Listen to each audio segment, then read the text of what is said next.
Quiero agradecer en primer lugar vuestra presencia en la celebración de este debate alrededor de los presupuestos generales del Estado para el 2021. Para ello vamos a contar con personas que han sido protagonistas de algunas de las reivindicaciones más importantes que se han acontecido en este país a lo largo de los últimos años sobre muchos de los asuntos que tanto afectan al estado de bienestar. Las personas que nos van a ayudar a reflexionar sobre este asunto son Joaquín Arriola, doctor en Economía, profesor de Economía Política en la Universidad del País Vasco. Le seguirá Carmen Esbrí, que es la portavoz estatal de la Marea Blanca. Le continuará en el uso de la palabra Sandra Villa, es activista de la Marea por la Educación Pública. A continuación intervendrá Andrea Uña, que es miembro del Movimiento de Jubilados y Pensionistas, para acabar con las aportaciones de Laura Barrio, activista de Stop Desahucios. Los presupuestos son la herramienta fundamental para poder hacer una acción de gobierno. Ahí es donde se ven reflejados las palabras, las promesas, que se transforman en realidades o en mentiras. Además, tenemos la excepcionalidad de encontrarnos ante una alarma sanitaria que todos conocemos por la pandemia del COVID-19. Esto ha supuesto que tengamos que activar una serie de mecanismos, de resortes, para poder responder a esta nueva crisis en todos los ámbitos. Evidentemente, Europa también va a aportar una serie de recursos muy importantes para el presupuesto del 2021 y queremos conocer cómo lo interpretan o cómo deberían ir dirigidos estos recursos en los presupuestos del próximo año. Los restos, como digo, están sobre la mesa. Necesitamos una mayor cohesión y mayor justicia social. Necesitamos políticas para luchar contra la desigualdad. Necesitamos avanzar en la progresividad fiscal. Necesitamos fortalecer los servicios públicos para todos y de calidad. Y necesitamos políticas activas para avanzar hacia la sostenibilidad. Damos comienzo a este debate con la intervención de Joaquín Arriola. Muchos retos, Joaquín, y un solo presupuesto. ¿Será posible? Vamos en esta charla a intentar desmenuzar los presupuestos generales del Estado del año 2021. Una cuestión que ha quedado entre la propaganda y la desinformación a través de los medios de comunicación, pero que, sin embargo, desde el punto de vista político, es una tarea fundamental.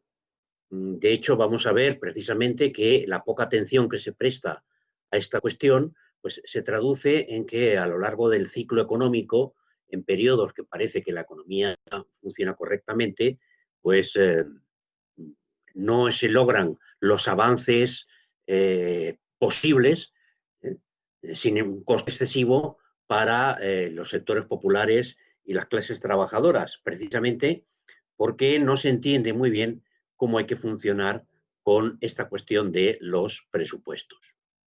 Bien, a la hora de decidir si un presupuesto es progresista o no lo es, sin duda hay que atender a dos aspectos, los ingresos presupuestarios y los gastos presupuestarios, tanto al volumen de ingresos y de gastos como a la forma, el origen de los fondos que se ingresan y el destino de los gastos que se realizan.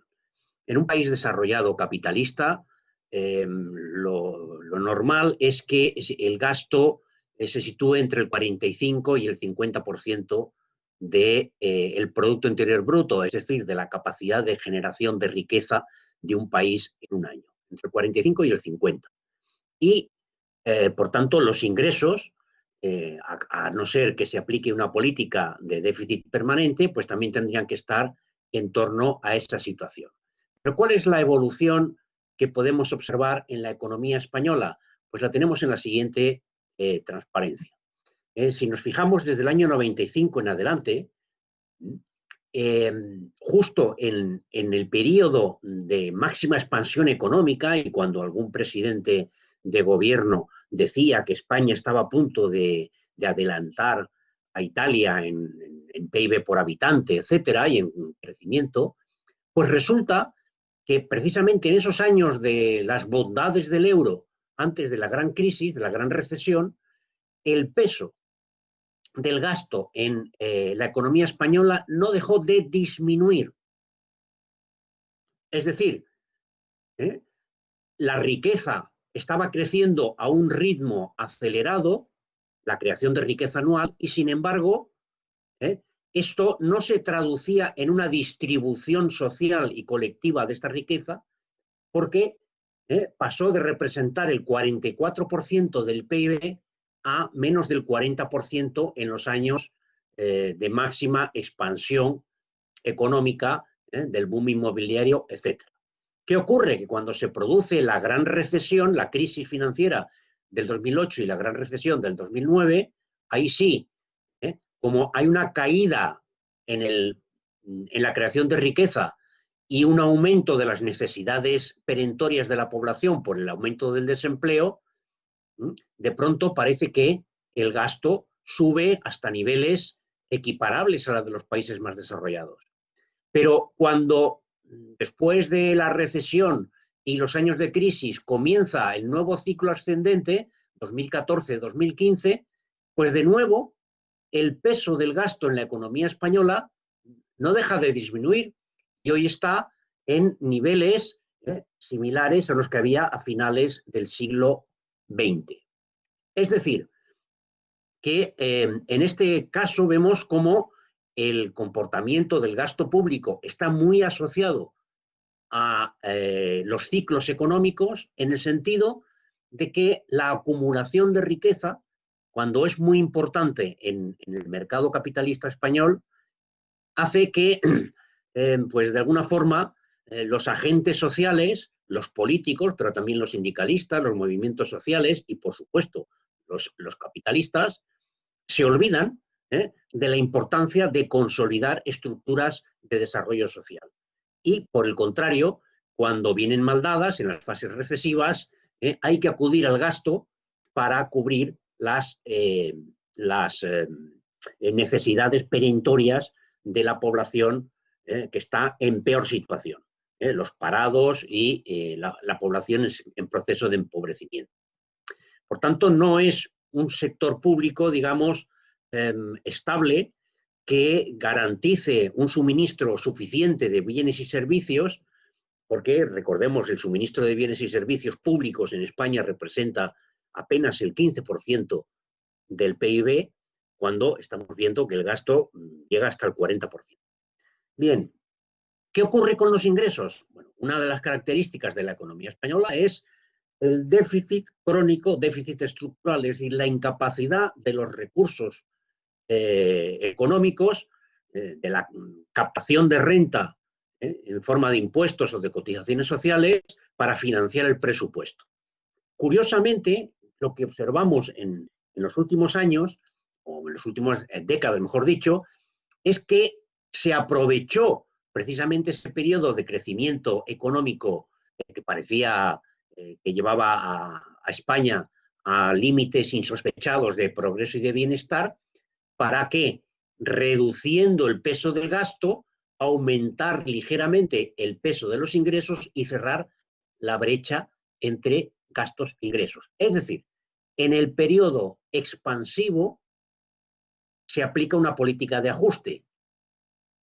En el periodo recesivo, los gastos aumentan considerablemente en la gran recesión del 2009, los ingresos se hunden, luego vuelven a recuperarse ligeramente, y se produce una gran brecha entre ingresos y gastos. Cuando vuelve el crecimiento económico, aunque sea un crecimiento lento, ¿qué ocurre? Pues que los ingresos no crecen tanto, crecen muy lentamente, y lo que se hace es reducir el peso del gasto para volver a cerrar la brecha. O dicho de otra forma, el ajuste presupuestario se hace en España siempre por el lado del gasto, nunca por el lado del ingreso.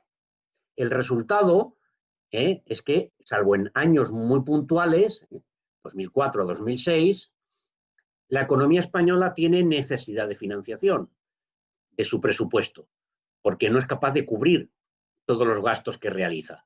¿Con qué se cubren? Con emisión de deuda pública. Pero también esta gráfica nos indica que este problema de la deuda, que era muy grave en el periodo de la recesión, de la gran recesión posterior al 2009, se ha reducido considerablemente y hoy no se puede decir que haya un problema de deuda pública, a pesar del volumen que tiene, a pesar de que la deuda pública supere el 100% del PIB, pero en lo que es su peso en la economía no es superior al que había en la segunda mitad de los años 90. Por lo tanto, que no nos engañen, primera cuestión. España tiene un problema de gasto, de estructura de gasto, de excesiva vinculación del gasto a el ciclo económico y un problema de ingresos. Y lo que no, y aunque tiene un nivel de deuda muy elevado, no se puede decir que la gestión de la deuda tenga que condicionar en estos años, en el 2020, 2021 y los que vienen, necesariamente las políticas públicas se pueden gestionar de otra forma.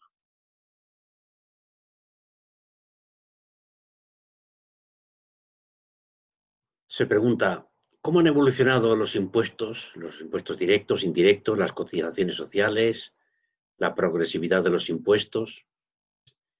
Bueno, pues podemos de nuevo acudir a estos datos históricos. Aquí vemos el peso que tiene en cada año el total de los impuestos y las cotizaciones sociales. Es importante esta gráfica porque nos muestra que las cotizaciones sociales, que recordemos se emplean fundamentalmente para pagar pensiones y para pagar a los parados el seguro de desempleo, no representan una carga tributaria muy superior a la que representaba a finales del siglo XX. Es decir, que el volumen de pensiones estará evolucionando como está evolucionando. Las prestaciones por desempleo se amplían cuando hay muchos desempleados, se reducen cuando hay menos desempleados, pero en general, independientemente del ciclo, lo que observamos es que las cotizaciones sociales representan tradicionalmente el 12% del PIB y no se han movido. No se ha producido un excesivo crecimiento de las mismas o una reducción de las mismas. Los movimientos que observamos en distintos años están vinculados más bien a los impuestos. Esto también es importante porque nos está diciendo que esta estabilidad en las cotizaciones sociales, en el peso que tiene la recaudación por cotizaciones sociales en la riqueza nacional, pues permite, sin duda, un crecimiento importante si es que se considera que hay que realizar más gasto asociado a estas cotizaciones. Pensiones o, en su caso, prestaciones, básicamente prestaciones por desempleo. Pero, ¿qué es lo que vemos? Pues que en la distribución entre distintas categorías de impuestos, sabemos que los impuestos que se consideran más progresivos son los impuestos directos. El peso de la tributación, de la recaudación fiscal asociada a los impuestos sobre la renta y el patrimonio es inferior a en casi todos los años a la recaudación que se obtiene de impuestos indirectos. Es decir, los impuestos como el IVA, el impuesto sobre alcohol, sobre gasolinas, sobre tabaco y las tasas. Las cotizaciones sociales son incluso superiores a lo que se recauda por impuestos indirectos. Y aquí arriba vemos este pequeño tamaño que tiene los impuestos sobre el capital. Teniendo en cuenta que de estos impuestos directos la mayor parte es el impuesto sobre la renta de las personas físicas, bastante más alto que los impuestos sobre el patrimonio o los impuestos sobre sociedades, pues lo que es evidente es que en la medida en que existe progresividad en el sistema, esta progresividad es de unos asalariados respecto a otros asalariados. Es decir, la progresividad se basa en que los que tienen salarios más altos cotizan por impuesto de sociedades más que los que tienen salarios más bajos. pero aquellos que son rentistas, cuyos ingresos provienen fundamentalmente de las rentas del capital, de los beneficios, de las rentas financieras, estos tienen una participación relativamente muy reducida, tanto en el impuesto de sociedades como en impuestos de capital. Por tanto, es un sistema que es relativamente homologable a los que existen en los países europeos, pero sin duda es un sistema que debería poder desarrollarse mucho más, siendo mucho más progresivo de lo que es actualmente. Sin embargo, lo que dicen la mayor parte de los expertos, entre comillas, es que lo que tiene España es un déficit de recaudación por impuestos indirectos, por impuestos por el IVA. ¿Por qué? No es la tasa, las tasas del IVA son de las más bajas de Europa, el 21%, cuando otros países tienen el 23 o el 25% como tasa normal. Bueno, esto es parte de un discurso ideológico porque, sin duda, es perfectamente factible cobrar una mayor contribución fiscal de las rentas del capital y de las rentas financieras, de modo que esto que aquí aparece en color amarillo crezca y cubra un poco mejor las dificultades que tiene estructuralmente el presupuesto español para cubrir los gastos. Bien, ¿hay algún cambio en este sentido en el presupuesto del 2001? Pues realmente no mucho. Aquí vemos cómo si en el año 2020 los impuestos directos y las cotizaciones sociales representaban el 70% de toda la recaudación, tener en cuenta que las cotizaciones sociales también tienen un cierto grado de progresividad, las perspectivas para el año 2001 es una reducción de su peso. Y lo que van a crecer son los impuestos indirectos y, en todo caso, las ventas de patrimonio público, que pasan de 5.800 a 8.000 euros en el presupuesto previsto para este año. Por lo tanto, la progresividad del sistema fiscal prevista para el año 2021 no es mayor, sino todo lo contrario de la progresividad fiscal planteada o existente en la gestión del presupuesto prorrogado del PP del año 2020. Es cierto que la progresividad hace referencia a cierta relación entre impuestos. Y lo que pretende el gobierno en el año 2021 es que de un aumento previsto de 119.000 millones de euros en el PIB, por vía de aumento de la recaudación, se capten cerca de 20.000 millones de euros. Y por la vía de la emisión de deuda, 42.000 millones de euros. Es decir, de ese aumento del PIB que se prevé para este año, más de la mitad va a ir a financiar el presupuesto público, pero la parte que va a ir sobre la base de aumentar la recaudación fiscal es la menor, porque más del doble de esa cantidad se va a obtener de emisión de deuda, es decir, de incrementar las rentas patrimoniales, las rentas financieras, mejor dicho, de aquellos que compren esa deuda. Bancos, empresas, fondos de inversión o particulares. Sin que como veíamos en la gráfica anterior, en la tabla anterior, sin que haya una perspectiva de recaudar proporcionalmente más de esas rentas financieras. Y todo lo fía básicamente el gobierno a las ayudas europeas de las que seguiremos hablando a continuación. Como vemos, las diferencias de recaudación previstas del año 21 respecto al año 20, los 19.960 millones de euros, de impuestos directos y cotizaciones sociales, que representa un 1,6% del PIB, de impuestos y cotizaciones sociales solamente es 0,6 puntos del PIB.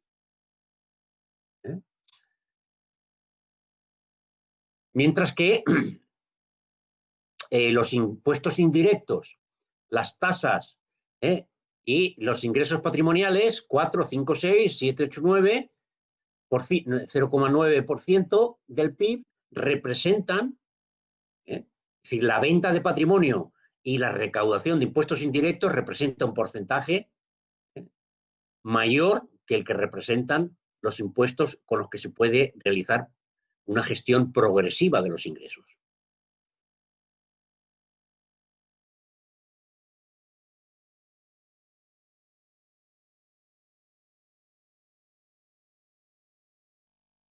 Los presupuestos generales del Estado del 2021 tienen coherencia y orientación estratégica, o más bien muestran una imagen de reparto pactado entre actores con intereses partidistas. Bueno, pues yo diría que realmente aquí hay un pacto clarísimo, constatable por el lado de los ingresos, y es que no hay una reforma fiscal en profundidad porque se ha pactado con los representantes del capital, tanto las empresas coproductivas como el sector financiero, que su contribución a la gestión y a la financiación de los presupuestos públicos no va a incrementarse sustancialmente. Ese primer pacto está claro con los datos que hemos dado anteriormente. Si existe una visión estratégica o no, pues la podemos ver en este otro gráfico, donde se presenta cuál va a ser, digamos, la proyección de gasto a partir de los ingresos procedentes de los impuestos, las cotizaciones sociales de los españoles, más la emisión de deuda por parte del Estado, y del plan de ayuda, bueno, la previsión probablemente se quede en unos cuantos miles de millones menos, pero la previsión es que en el año 21 vengan 26.634 millones de euros de Europa. Bien, ¿qué partidas son las que se incrementan con presupuesto nacional? Las transferencias a comunidades autónomas,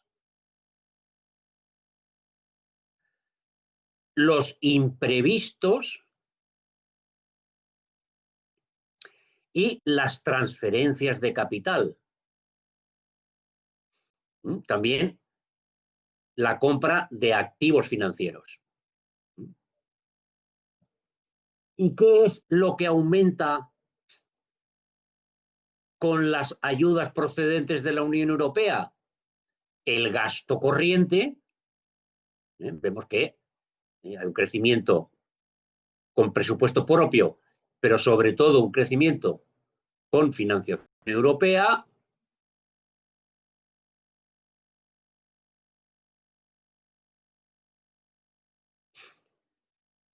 Y las inversiones. Este tema lo volveremos más adelante. Es decir, aumenta la financiación con fondos propios en aproximadamente 600 millones de euros, pero sobre todo son los fondos europeos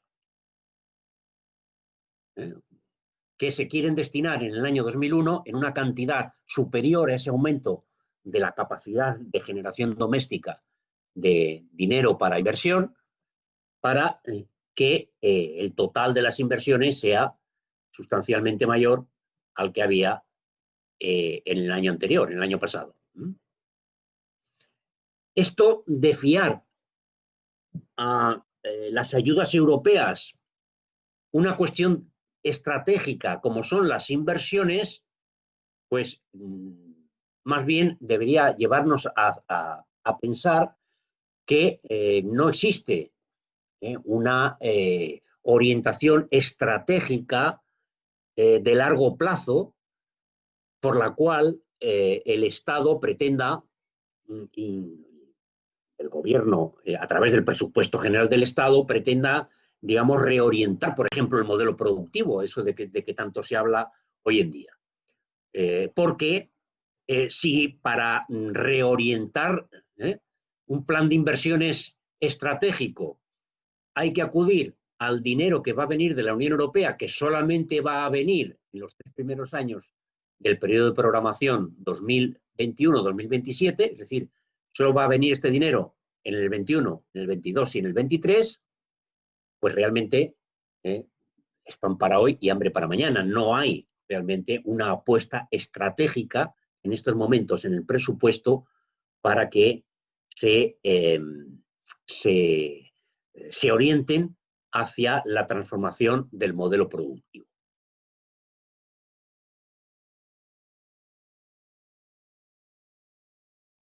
Los presupuestos generales del Estado se mantienen dentro de los márgenes preestablecidos, que impiden, de hecho, políticas sociales auténticas.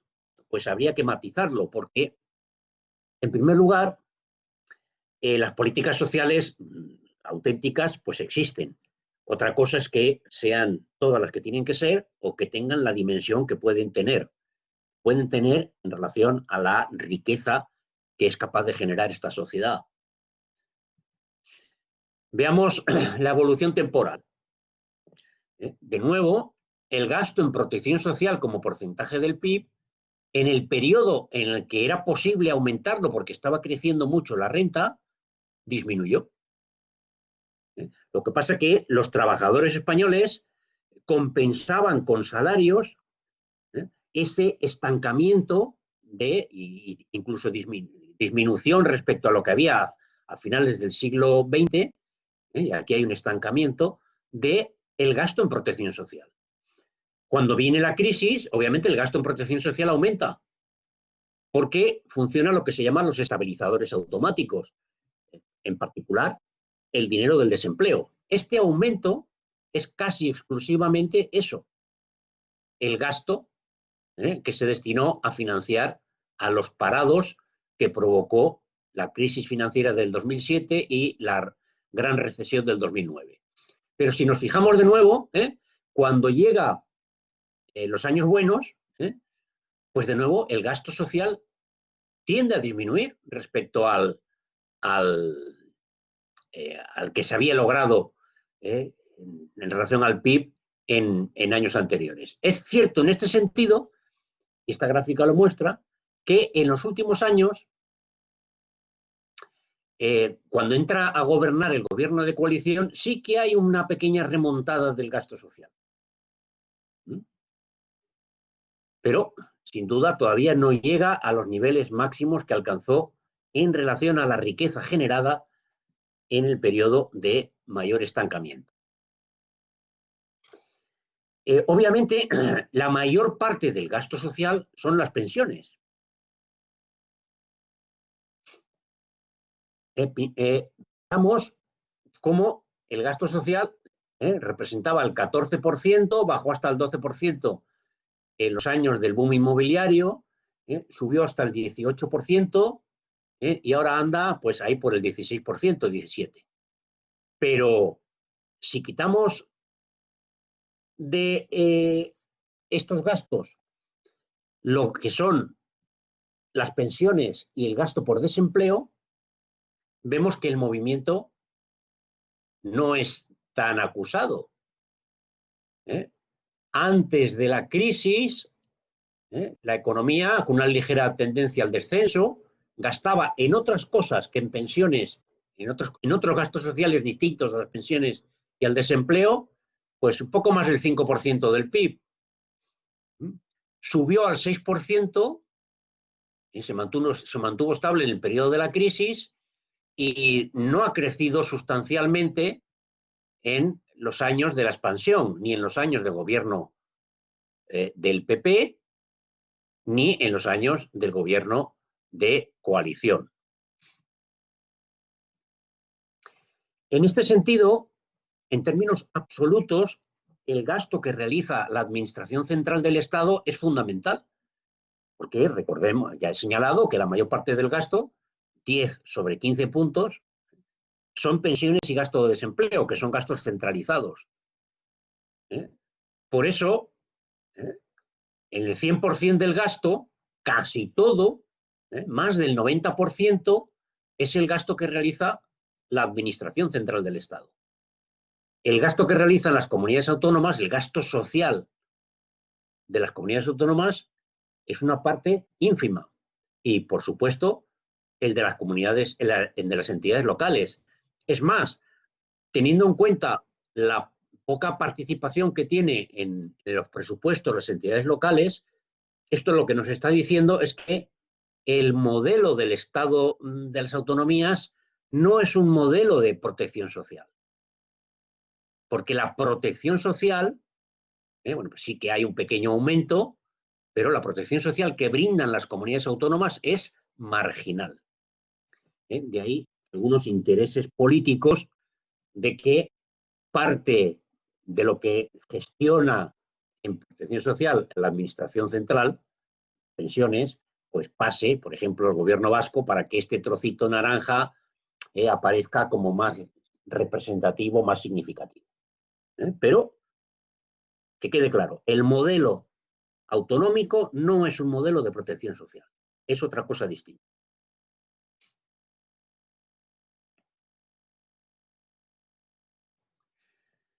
Se suele incluir dentro de la protección social, o mejor dicho, del gasto social, que no de la protección social, el gasto en educación y salud. Y aquí sí, aquí vemos que en realidad el modelo autonómico es un modelo de gestión de servicios públicos, y en particular de dos servicios públicos, la educación y la salud. Con las reformas finales que hizo el Partido Popular, casi todo el gasto en educación y salud lo realizan las comunidades autónomas. Importante esta gráfica a la hora de valorar políticamente, por ejemplo, la gestión que están haciendo o que se está haciendo en este país por parte de todas las administraciones, pues por ejemplo con la crisis del COVID. Bien, ¿qué nos propone el presupuesto del 2021 en materia de gasto social? Bueno, pues aquí lo tenemos. El gasto social en el año, es decir, el gasto social, las prestaciones sociales y la sanidad y la educación, más la cultura, que representaba en el 2020 217.000 millones de euros, aumenta para el 2021 con recursos propios en aproximadamente 3.000 millones. Pero ahí sí, se van a utilizar casi 9.000 millones de euros de fondos europeos para promocionar ese gasto social. ¿Dónde se va a realizar sobre todo? En sanidad. ¿Dónde se van a colocar esos 9.000 millones de euros de la Unión Europea? En sanidad, 3.000 millones, y en menor medida en educación. Dentro de las prestaciones sociales, el dinero de la Unión Europea se va a destinar ¿a qué? A la promoción del empleo. Fomento del empleo, servicios sociales y promoción social, que también es promoción de empleo. Y, curiosamente, uno de los déficits estructurales que tiene la economía española, que es el garantizar, y uno de los déficits estructurales que tiene la Constitución española, que es garantizar a su población el acceso a una vivienda digna, no se va a financiar con recursos propios,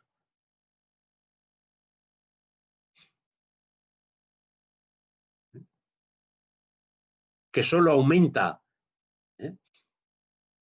en algo poco más de 120 millones de euros, sino que se va a dedicar a tema de vivienda 120 millones de euros de los impuestos de los españoles y 1.651 millones de euros de los impuestos de los europeos. ¿Qué nos está diciendo esto? Que la política de vivienda tampoco es un eje estratégico de los nuevos presupuestos. Hay un aumento sustancial en el volumen, pero ya digo, esto va a durar, va a ser posible mantenerlo durante un máximo de 3 años.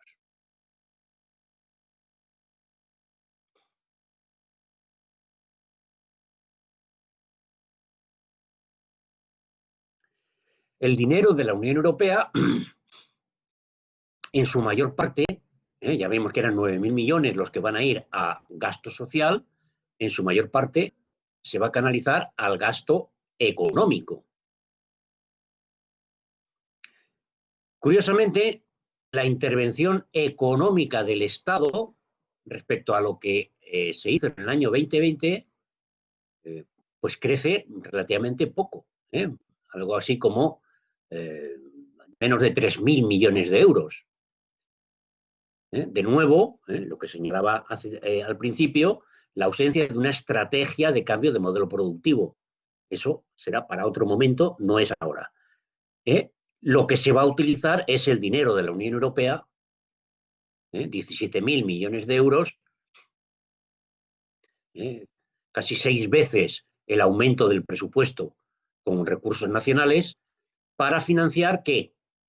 Pues lo que aquí sí, las prioridades que el Fondo Europeo, es decir, el Consejo Europeo y la Comisión han decidido, porque aquí no hay libertad de gasto en este asunto. El gasto hay que realizarlo en las áreas que se han considerado prioritarias en el acuerdo del mecanismo de reconstrucción europea, que son básicamente la digitalización, el desarrollo de infraestructuras y la energía.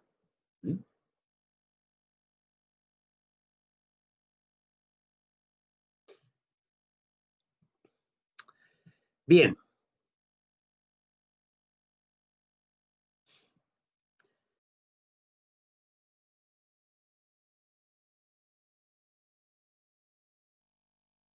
¿Qué apuestas se reflejan en los presupuestos del año 21 en materia de lucha contra el cambio climático, movilidad urbana, etcétera? Primero veamos el peso que tiene el gasto en protección del medio ambiente históricamente. Y como vemos, pues prácticamente no tiene peso. Porque estamos hablando que no llega al 1% del PIB.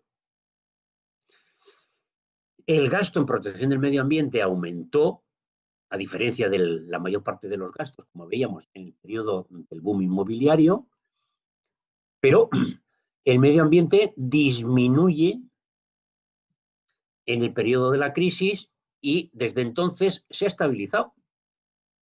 No llega al 1% del PIB. Y no hay una tendencia significativa en los años de gestión del gobierno de coalición que diga, bueno, pues que esto es una nueva prioridad. Y esta evolución, además, responde a lo que se considera como gasto en protección del medio ambiente, porque esta es prácticamente la única función de gasto en la que la mayor parte del gasto lo realizan los ayuntamientos. Y en el caso del territorio forales, las diputaciones, es decir, las entidades locales. Porque la mayor parte de lo que se denomina gasto en protección medioambiental son la gestión de basuras de aguas residuales, reciclado de aguas y de basuras, competencias en gran parte de las entidades locales. Fijémonos que lo que gastan las comunidades, la administración central es ridículo, no llega ni a 1.000 millones de euros. Y las comunidades autónomas, en los años en los que más llegaron a gastar, pues fueron eso, en torno a 2.000 millones de euros. Por lo tanto, llama la atención que la gestión medioambiental esté en manos del pariente pobre de las administraciones españolas, que son los ayuntamientos. Eso quiere decir que no hay una política seria de gestión medioambiental. ¿Qué dice el presupuesto al respecto? Bueno, el gasto en materia medioambiental está incluido en lo que se llama infraestructuras, en la partida que se llama infraestructuras y ecosistemas resilientes, que de nuevo tiene un peso muy importante la contribución de la Unión Europea. Es verdad que aquí, bueno, pues el Estado, respecto a lo que gastaba en el año 2020, va a aumentar de 5 millones a 6.800.000. 1.500 millones es una cantidad significativa. Un 27% de aumento respecto al año anterior. Si incluimos los 4.700 casi millones de euros de la Unión Europea, estamos hablando que es la partida que más crece. Pero atención, entonces, infraestructuras y medio ambiente. ¿Qué dice específicamente sobre medio ambiente? Retengamos estas cifras. 11.500 millones de gasto total, de los que 7.000 casi vienen de presupuesto nacional y 4.500, 4.700 de la Unión Europea. Pues en materia medioambiental, el presupuesto dice lo siguiente: durante 2021 se ejecutarán actuaciones en todos los campos: contaminación y cambio climático, protección y mejora del medio natural, defensa del patrimonio, planificación del agua, modernización de infraestructuras, mejora de la depuración, mejora ecológica de las masas de agua, protección y conservación del mar, planificación de la política de investigación en materia de biodiversidad, enfoque transversal. Pero atención, para canalizar y en su caso la gestión de los fondos que se destinarán a actuaciones medioambientales, se prevé crear el Fondo de Restauración Ecológica y Resiliencia, que recibirá 1.395 millones de euros, los cuales se transferirán en su mayor parte a los órganos responsables en función de las actuaciones a desarrollar.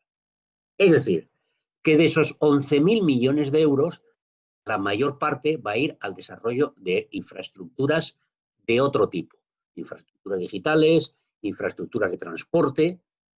El medio ambiente sigue ajeno a las prioridades estratégicas de gestión presupuestaria en este país.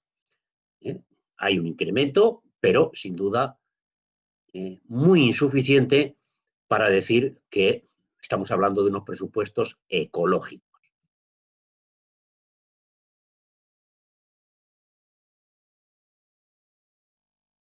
Se pregunta: ¿los presupuestos generales del Estado para el año 21 van a incentivar la recuperación de la inversión pública? ¿Están orientados al cambio productivo? Bueno, pues ya hemos dicho algo, y es que no. Y esto es un problema gravísimo de la gestión de la crisis, y después de la crisis no se ha solventado este asunto. Aquí tenemos la distribución del gasto de todas las administraciones públicas, no solo del Estado, sino también de las comunidades autónomas y entidades locales y seguridad social, en relación al PIB. Bueno, el gasto corriente, el que se gasta en funcionarios, en compras para el mantenimiento de edificios, etcétera, pues se sitúa ahí en torno al entre el 15 y el 20%. El gasto, las transferencias, las prestaciones, transferencias a familias, las transferencias a empresas, también pues entre más o menos otro 15%. El gasto en intereses, hoy, a pesar del peso de la deuda, solo se está gastando en intereses, no solo, que es bastante, el 2,5% del PIB, cuando en los años 90, finales de los 90, se estaba gastando el 5%. Y en relación a la inversión pública, que representaba pues en un 5, un 7%, normalmente en el último lustro del siglo XX y en el primer lustro del siglo XXI, de pronto, en la gestión de la crisis, en el año 2013, el Partido Popular decide hacerlo desaparecer.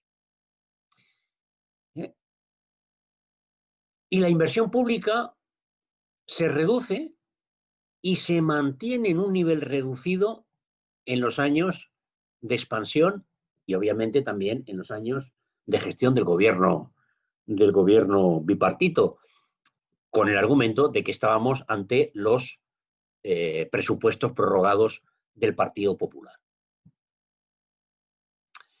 Este problema es tan grave que si descontamos el peso que tiene la inversión pública, la formación bruta de capital fijo por parte del sector público, si a eso le descontamos el consumo de capital fijo, vemos que desde el año 2012 no se está creando nuevo capital, sino que se está destruyendo capital. Es decir, no se desarrollan las infraestructuras, la maquinaria, la maquinaria pues, para la gestión de los servicios, que crece en relación a lo que se consume, sino que desde el año 2012, tanto en los años de crisis, 12, 13, 14, como en los años de expansión, se está destruyendo el capital público. Esto tendría que ser una prioridad tan importante, más, o incluso debería articularse también con la inversión en gestión medioambiental. Pero, ¿qué es lo que nos dicen los datos presupuestarios? Bueno, pues que hay un crecimiento de las operaciones de capital,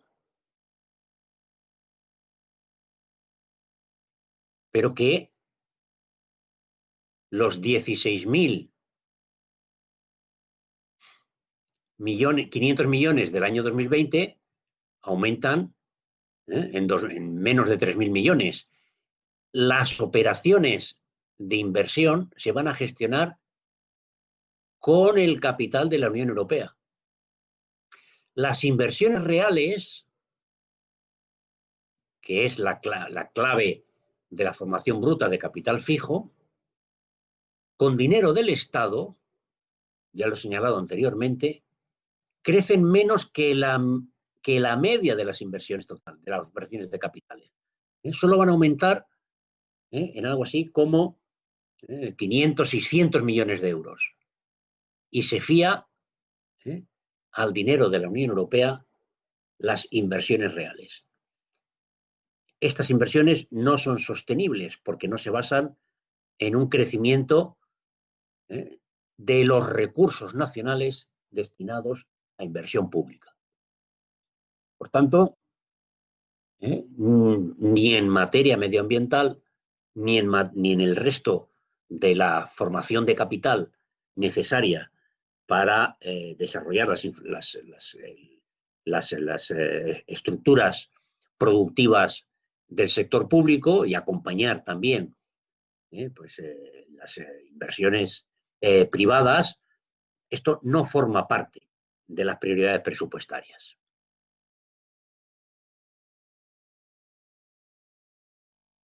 Y una última cuestión. ¿Los presupuestos generales del Estado pueden contemplar la subida del salario mínimo interprofesional? Lo cierto es que ha habido en los últimos días un cierto debate en torno a si habría que subir o no el salario mínimo interprofesional, al menos en lo que ha subido la inflación, que sería algo así como 9 euros para cada uno de los aproximadamente 2 millones de trabajadores que cobran el salario mínimo en este país. El argumento que se dio por parte de quienes se negaban en el gobierno a dicho incremento es que, bueno, forma parte de la negociación con Bruselas. ¿La negociación de qué? La negociación de las contrapartidas a los 26.000 y pico millones de euros que van a venir supuestamente este año, la cantidad equivalente que vendrá el año próximo y un poco menos en el 2023. Además del tema del salario mínimo, también ha aparecido con poca luz y menos taquígrafos la discusión sobre y las propuestas sobre el incremento de los años de cotización para las pensiones con el objetivo de equilibrar las cuentas de las pensiones por jubilación, no por la vía del aumento de esas cotizaciones sociales que vemos que tienen un peso estable en la economía de los últimos 25 o 30 años, en torno al 12%, pues se podrían subir 1 o 2 puntos más las cotizaciones, en particular cotizaciones de los trabajadores, todo hay que decirlo, para mejorar tanto la sostenibilidad como el total de las pensiones. Pues no, la propuesta del gobierno va por reducir la pensión media por la vía de incrementar de 25 a 35 el número de años de cálculo de la pensión. Y se argumenta que estos son parte de las contrapartidas que exige, pues no se sabe muy bien quién, si la Comisión Europea, los funcionarios de Bruselas o los otros jefes de gobierno en el Consejo de Gobierno de la Unión Europea, como contrapartida por las ayudas de la Unión Europea. Hay que afirmar que esto es radicalmente falso. En los documentos emitidos por la Comisión en los que se valoran la propuesta de presupuesto del 2021 que ha presentado el Gobierno, hay una serie de recomendaciones, ninguna de las cuales habla de que haya que congelar el salario mínimo y tampoco ninguna de las cuales habla de que haya que reducir las pensiones.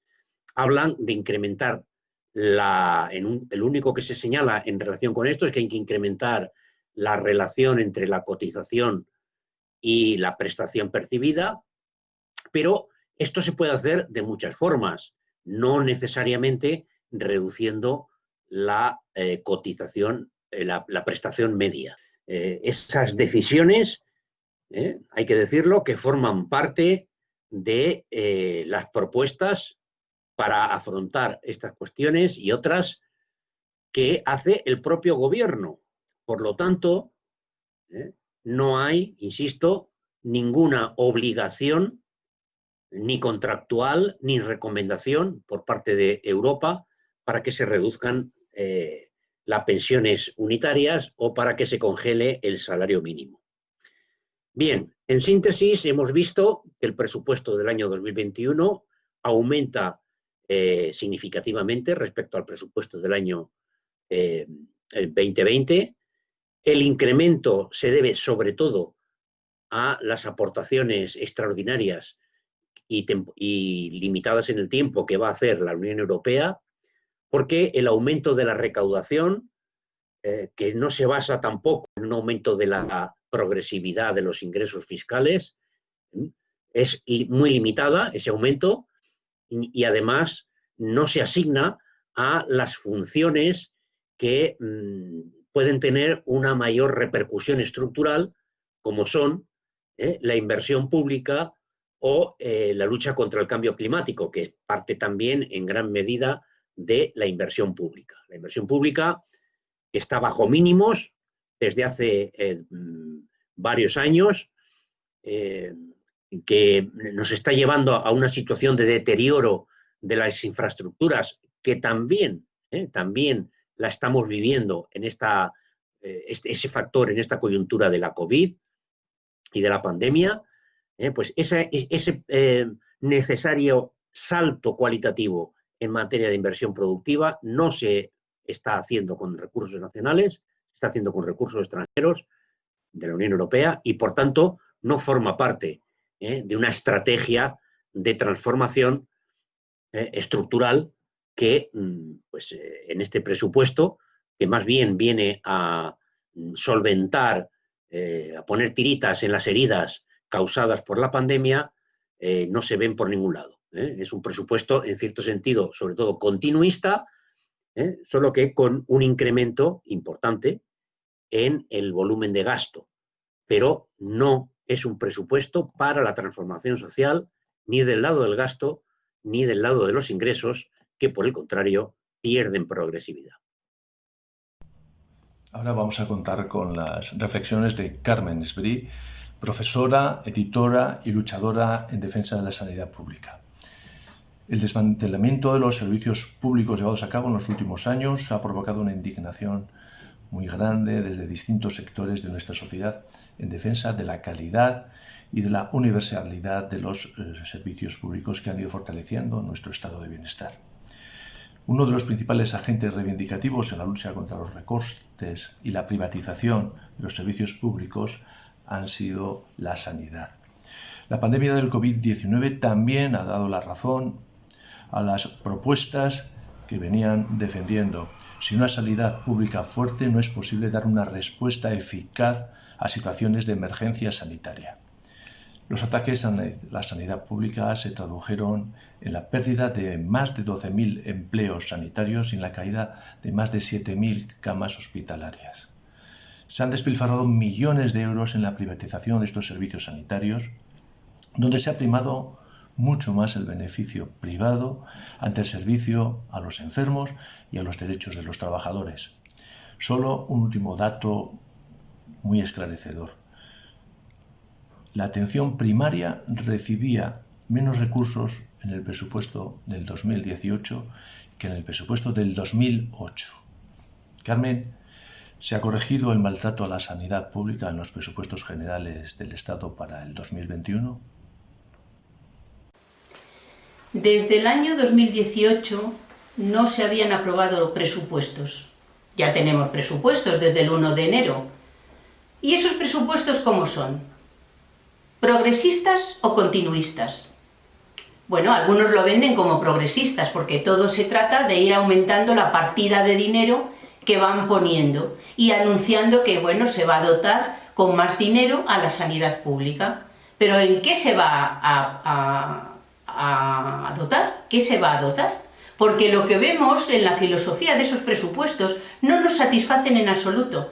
Vemos unos presupuestos que después de años de recortes quieren mantener lo público-privado, de recortes en los que lo privado se ha enriquecido a costa del dinero común de la sanidad pública. Y van a seguir con lo público-privado. Entonces, ¿cómo podemos decir que estos son presupuestos progresistas? Estos son unos presupuestos continuistas, a menos que haya políticos valientes que recojan realmente lo que ha supuesto la gran prueba de estrés de la COVID-19, con tantos muertos, con tantos padecimientos, con toda una sociedad en unas condiciones lamentables de desconcierto, y que realmente apliquen el dinero donde deben de aplicarlo, que es a la salud, a los profesionales, a los recursos de los hospitales, pero no haciendo hospitales como almacenes, como se hace aquí en Madrid, porque aquí se ha recibido dinero COVID, 1.500 millones en una primera dotación y otros tantos se ha recibido o están a punto de recibirse, o sea, 3.000 y pico millones COVID. ¿Y en qué se lo están gastando? En más privatizaciones, en quitar profesionales, en lanzarlos de un lado a otro y desproteger a los hospitales y sobre todo desproteger a la atención primaria sin recursos. La están dejando sin recursos. Y estos presupuestos del Estado vienen a decir que van a dotar a la atención primaria ¿A quién le van a controlar?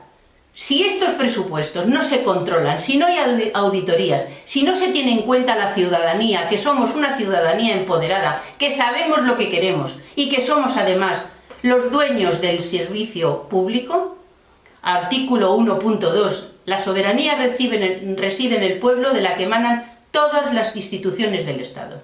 Si no hacen esto, se van a volver a equivocar. Y no sé por qué nos está pareciendo que son unos presupuestos continuistas. No queremos dinero que lo estén liquidando, como vemos ahora.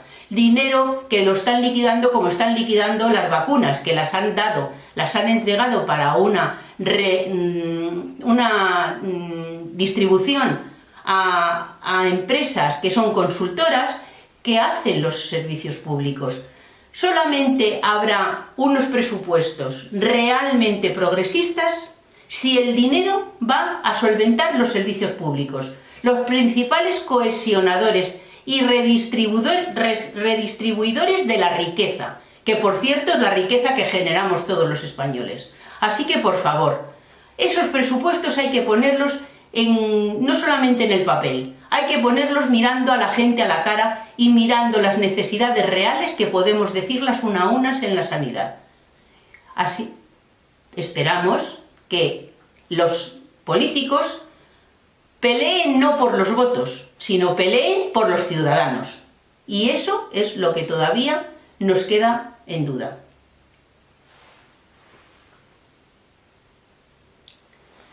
Así que, sintiéndolo mucho, de momento, salvo que haya algunas ideas geniales para esa filosofía opaca que vamos percibiendo de lo público-privado mezclado todo en una caja única que uno mete por aquí y otro sale por allá, si eso no se retoca y se va a fortalecer el servicio público, empezando por fortalecer la atención primaria con personal adecuado, estable y en buenas condiciones, la hospitalaria igualmente, y todas las necesidades de la ley de la salud, que es muy importante y que aquí se ha dejado abandonar, diremos que son unos presupuestos continuistas.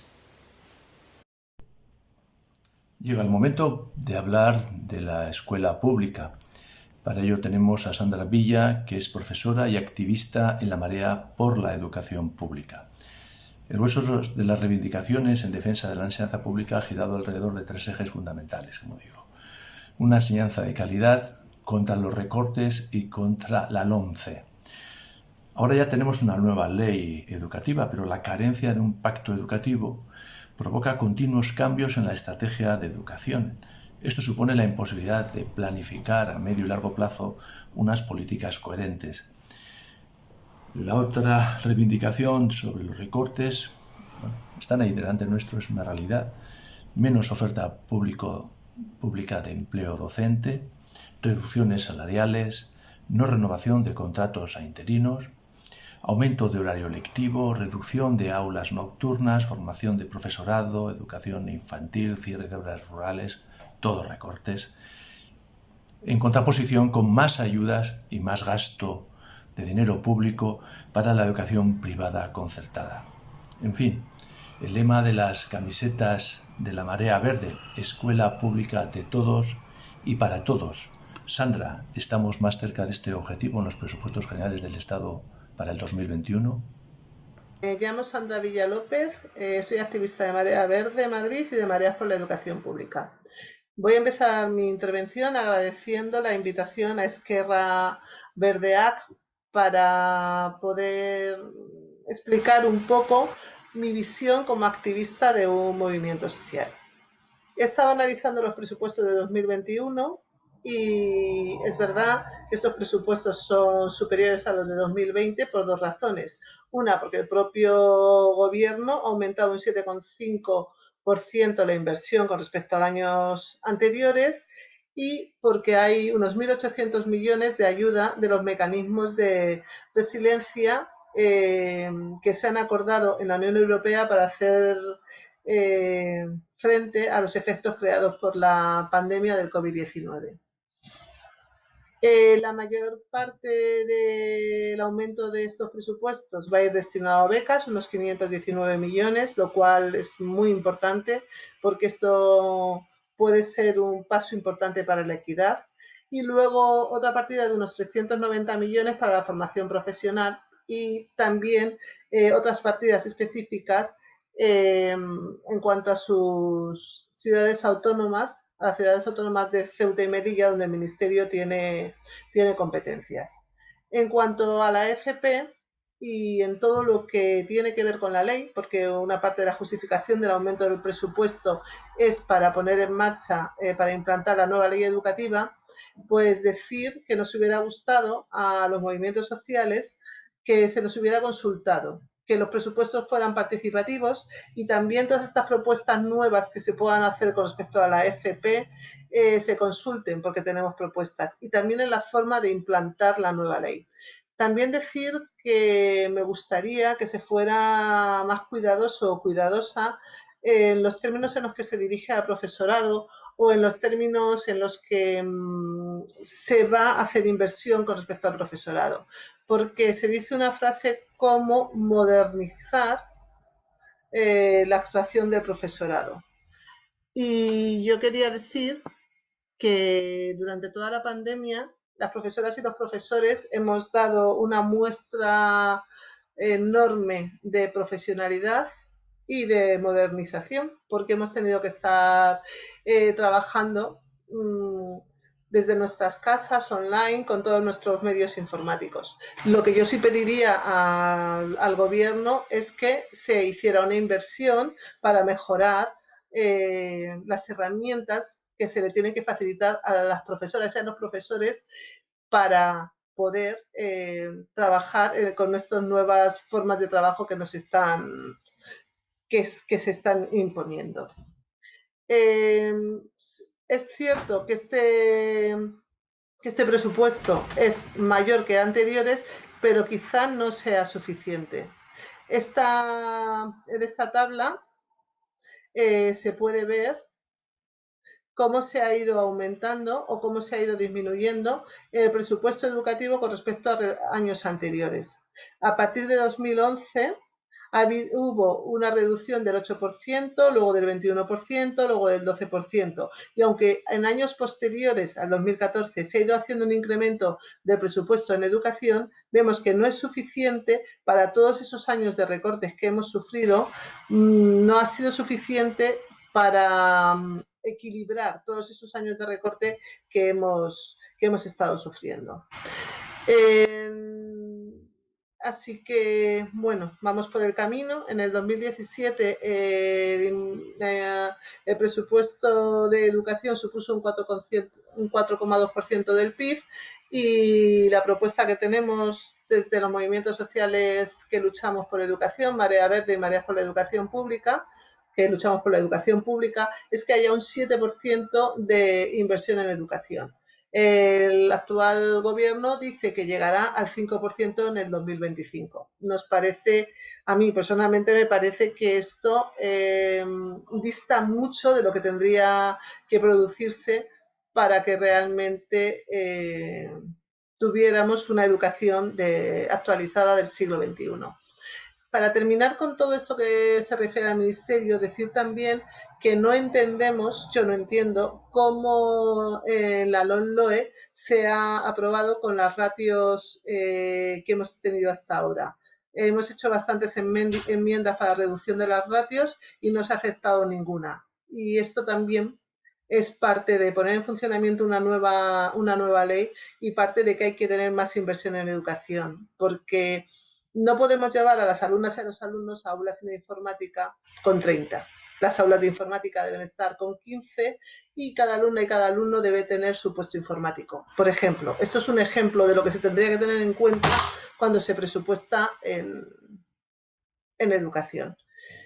Decir que la mayoría de las competencias es verdad que están transferidas y yo pertenezco a la Comunidad de Madrid y en la Comunidad de Madrid, pues en el 2019 es cierto que se aumentó el presupuesto con relación a años anteriores, pero deciros que a fecha de hoy seguimos con este mismo presupuesto del 2019. En el 2020 no se cambia el presupuesto y en el 2021 de momento no se ha cambiado el presupuesto.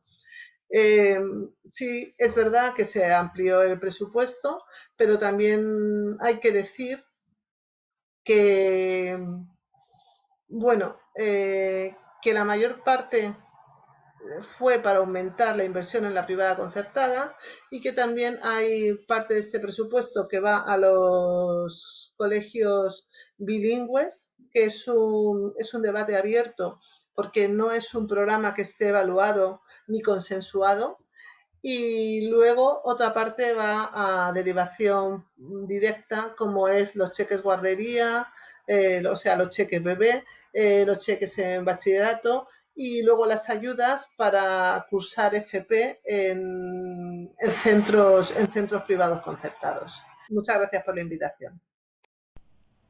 Ahora es el momento de que la portavoz del Movimiento de Jubilados y Pensionistas, Andrea Uña, nos vaya a hablar de sus reivindicaciones.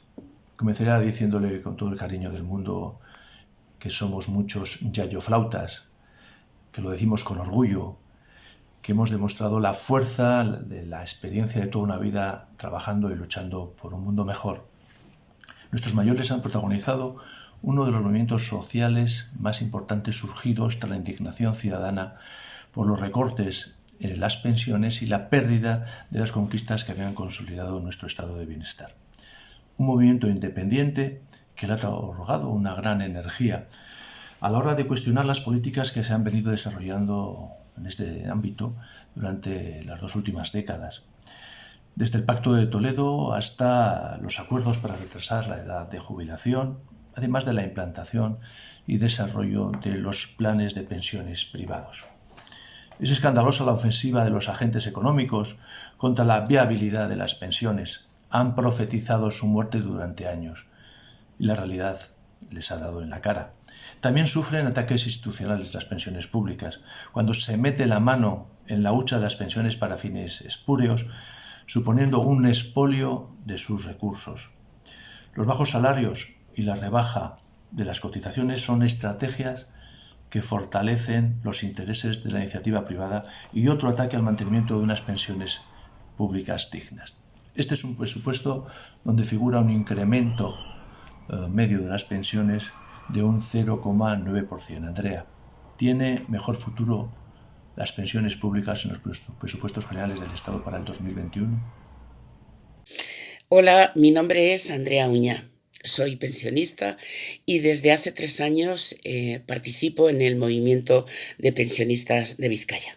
En primer lugar, daros las gracias por haber contado conmigo para dar la opinión sobre esta pregunta que hacéis, ¿no? Si los presupuestos generales del Estado del 2021 y lo que afecta a las pensiones y a pensionistas, bueno, en general, pero lo que aporta a pensiones y pensionistas son progresistas o continuistas. Y bueno, yo voy a empezar diciendo que son continuistas y decepcionantes para las y los pensionistas.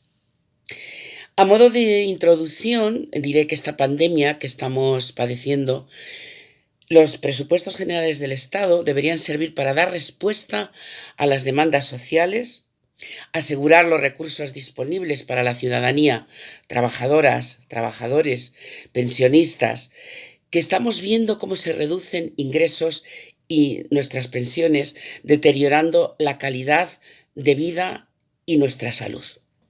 La pandemia es la excusa perfecta para olvidarse de las promesas como garantizar un sistema público de pensiones o pensiones dignas, públicas y suficientes. Quieren privatizar los servicios públicos en beneficio de unos pocos. Los presupuestos generales del Estado deben poner remedio a estos problemas. Nos anuncian, a bombo y platillo, que son los más sociales de la historia. Cuando siguen con recortes, cuando no adoptan ninguna medida significativa para mejorar la cuantía de las pensiones. Y respecto a las pensiones y a los pensionistas.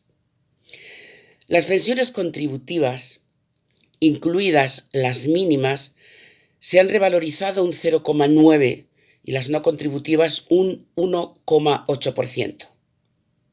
Como consecuencia subirán entre 2 y 11 euros y las de viudedad entre 4, 7 o 7,2 euros. Es inaceptable que en esta situación de crisis económica y sanitaria, que en los presupuestos generales del Estado las pensiones mínimas y contributivas se incrementen tan solo con un 0,9% y las no contributivas con un 0,8%. Estos incrementos míseros no nos permiten a las y los pensionistas ni siquiera comprar las mascarillas mensuales para protegernos del COVID-19. Perpetúan las pensiones de miseria y agrandan sobre todo la gran brecha de género en pensiones. Nos parece mísero y raquítico el incremento de las pensiones cuando hemos perdido poder adquisitivo entre los años 2011 y 2020, entre un 6% de poder adquisitivo. No vamos a dejar de exigir una de nuestras reivindicaciones fundamentales, que es la pensión mínima de 1.080 euros, que han excluido de los presupuestos generales del Estado, como también lo han hecho de las recomendaciones del Pacto de Toledo. La partida destinada a pensiones incrementa un 3,2%, una de las más bajas del presupuesto, y por debajo de partidas como, por ejemplo, en defensa un 5%, Casa Real un 6,5%, infraestructuras un 115%, justicia un 7,5%, y muy alejada del incremento medio de las partidas encuadradas en el gasto social del 10,3%. Las personas pensionistas somos el 20% de la población, pero solo accedemos al 13% de la riqueza que se genera en términos del PIB. Por todo esto, debemos seguir en la lucha, en la calle, como lo hacemos desde hace ahora justo 3 años, desde el 15 de enero del 2015. Para seguir exigiendo pensiones mínimas de dignidad de 1.080 euros, según recomienda la Carta Social Europea. Pensión de viudedad 100%, no a los coeficientes reductores de las jubilaciones anticipadas con 40 años o más cotizados, derogar las reformas laborales y las pensiones del 2010 al 2013 que nos han llevado a esta situación, no a las desgravaciones fiscales, a las pensiones privadas o a las EPSVs. Exigimos equidad fiscal, reparto equitativo de la riqueza. De esta manera habrá más salarios justos, pensiones dignas, servicios sociales universales de calidad, igualdad en salarios y pensiones. Y seguiremos con nuestro grito de guerra. Gobierne quien gobierne, las pensiones se defienden. Muchísimas gracias. Como acabo de decir, los presupuestos generales del Estado 2021 más bien nos ignoran y debemos seguir en la lucha. Muchísimas gracias y nos vemos en las calles. Ahora nos va a dirigir sus reflexiones sobre la política de vivienda Laura Barrio, que es activista e investigadora de la Coordinadora de Madrid de Stop Desahucios y el Sindicato de Inquilinos. El estallido de la crisis inmobiliaria del 2008 fue la consecuencia de las políticas que agrandaron la burbuja inmobiliaria, tanto hasta que se explotó. Una de las consecuencias de estas políticas fue la expulsión de más de 350.000 familias de sus hogares directamente a la calle, debido a las dificultades que tenían para el pago de sus hipotecas. Esta situación se agrava debido a un marco legislativo que regula este mercado, claramente favorecedor de los intereses de las entidades financieras contra los derechos de las personas a un acceso a una vivienda digna. Otro de los males históricos que tienen las políticas de vivienda en nuestro país es la escasez en la oferta de vivienda de alquiler respecto a la oferta en propiedad. También tenemos que añadir otro problema, que es la existencia de un parque estable de vivienda de alrededor de 3 millones de viviendas vacías que no tienen ningún fin social, que no se dirigen a satisfacer las necesidades de acceso a la vivienda de amplias capas de nuestra sociedad. La dación en pago es otra de las reivindicaciones que está esperando que pueda ser una realidad. El derecho a una vivienda digna necesita concretarse en medidas políticas y económicas. Laura, ¿los presupuestos generales del Estado para el 2021 van por este camino? Mi nombre es Laura, vengo del movimiento Stop Desahucios de Madrid y quería agradeceros la oportunidad de participar en vuestro acto, aunque no pueda ser de manera online, pero bueno, os mandamos esta pequeña aportación. Con respecto al derecho a la vivienda, que es de lo que nosotras sabemos, estamos ahora mismo a las puertas de tener la primera ley estatal de vivienda de la historia, ¿no? Estamos por ahora, hasta ahora hemos estado huérfanas. El derecho a la vivienda existía a modo nominal, ¿no? En la Carta Magna, pero estaba sin desarrollar. Parcialmente se ha desarrollado las competencias en vivienda a través de las comunidades autónomas, pero la legislación, la verdad es que no ha sido del todo valiente.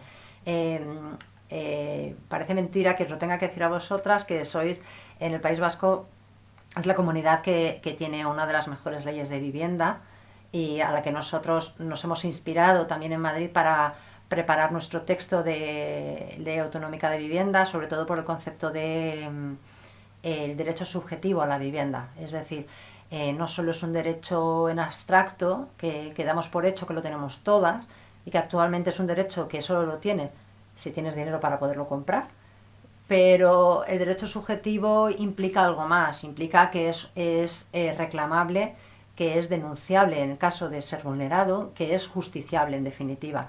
Entonces, bueno, para que esto sea reconocido y que todas las personas que no acceden a una vivienda digna y adecuada, según la definición de Naciones Unidas, tendrían que poder reclamarle al Estado y que sea este el que, en alguna medida, le facilite una solución, ¿no? Para esto, evidentemente, hace falta mucho dinero. Tendríamos que ajustar el parque de vivienda nacional en calidades, porque hay mucha vivienda precaria y mucha infravivienda todavía. Y desde luego tendríamos que ampliar el parque público de vivienda con gestión pública también, y que no solo fuera a través de la construcción, que es el sistema clásico que venimos acostumbradas, sino también el adjudicarse las administraciones viviendas que ahora mismo están en manos de grandes tenedores de vivienda que están siendo fruto de especulación, pues que pasen a formar un parque público de vivienda donde ya están las familias alojadas, de hecho, y bueno, que diera no solo solución a las familias, sino un equilibrio al mercado, teniendo un porcentaje elevado de vivienda de acceso general y que tenga unos precios asumibles y por el salario medio, quiero decir, y no como ahora. Y esto, claro, todo esto requiere una partida valiente.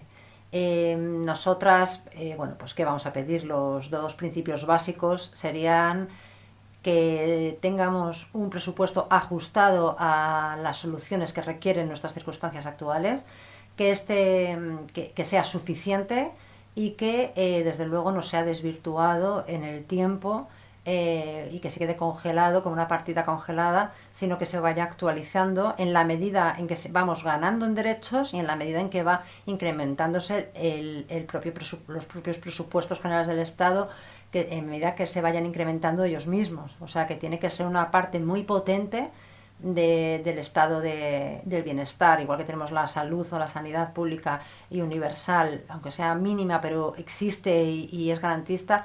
Eso mismo tenemos que conseguirlo en materia de vivienda. Hasta aquí una pequeña reflexión. Un beso. Chao.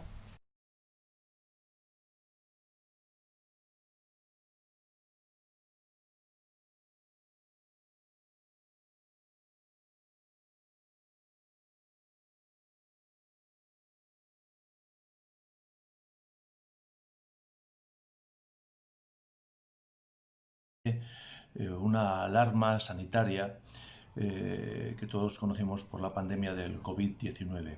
Esto ha supuesto que tengamos que activar una serie de mecanismos, de resortes para poder responder a esta nueva crisis en todos los ámbitos. Evidentemente, Europa también va a aportar una serie de recursos muy importantes para el presupuesto del 2021 y queremos conocer cómo lo interpretan o cómo deberían ir dirigidos estos recursos en los presupuestos del próximo año. Los retos, como digo, están sobre la mesa. Necesitamos una mayor cohesión y mayor justicia social. Necesitamos políticas para luchar contra la desigualdad. Necesitamos avanzar en la progresividad fiscal. Necesitamos fortalecer los servicios públicos para todos y de calidad. Y necesitamos políticas activas para avanzar hacia la sostenibilidad. Damos comienzo a este debate sobre el contenido progresista de los presupuestos generales del Estado para el 2021 con la intervención de Joaquín Arriola. Muchos retos, Joaquín, y un solo presupuesto. ¿Será posible?